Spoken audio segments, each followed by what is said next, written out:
Hi and welcome to video number 3. Today we're running into our first problem and try and find a solution to fix it.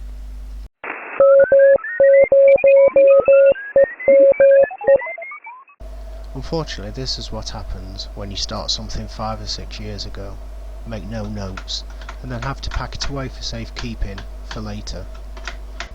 I do remember thinking that this whole case design was too big. It didn't fit on a shelf or under a shelf very conveniently, so I thought at some point it must have been a good idea to reduce the length of the sides, and now I don't know what I was thinking. I genuinely don't, but let's try and fix it.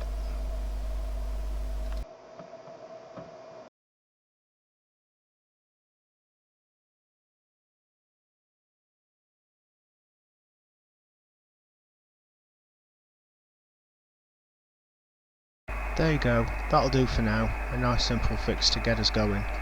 I do want to make a new case at some point anyway.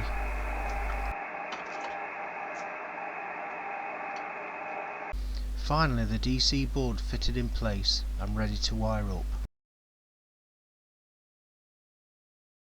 Here you can see 12 volts coming in from the power jack. I twisted two red wires together so I could make use of the two 12 volt poles in the Molex. I think it looks good anyway, rather retro.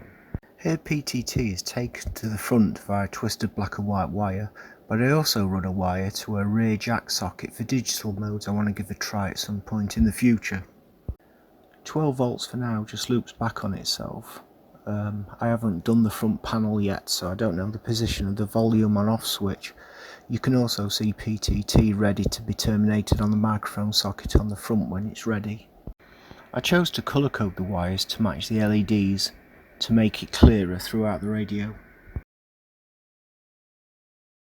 The wires run around the edge of the case and are held in place with these sticky tie wrap clips, which I don't like the look of. I may look for something smaller. The next step is sorting this VFO out and decoding what I was thinking 5 years ago, so let's jump in. Here's a sneak peek of everything powered up so far. That LCD was a nightmare. That's a different LCD to the original one. It's slightly different layout on the back. Who would have thought that it used a ground between the white wires? That was a nightmare. That took me almost half a day to work out what the heck was happening.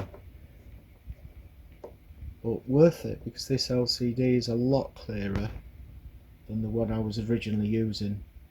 It's a lot smaller too. Lovely resolution. See if I can change the frequency one-handed. A little switch.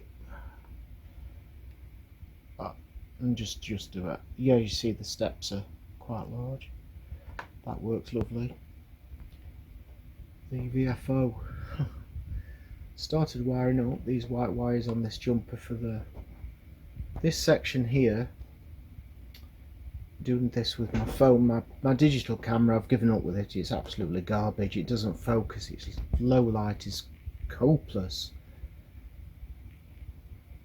So this board switches the VFOs and the low pass filters automatically as you tune through the bands.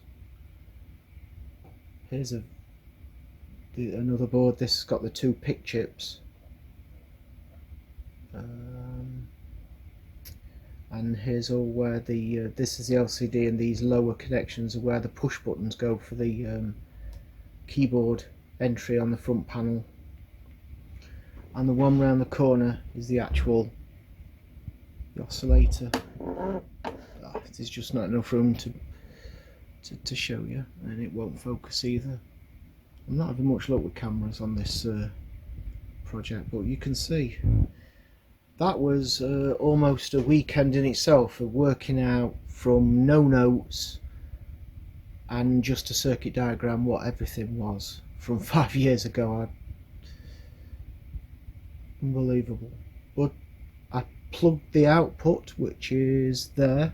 Let's see if I can show you, into the VFO. You can see the little coaxial cable runs into the top. I plugged it into the frequency counter, and it's outputting a frequency that is perfect. So thankfully it's survived being packed away for 5 years. Well, that's it. That's the end of this video. Next time we'll look at the front panel. Let's get that finished. Cheers, 7 threes. See you again.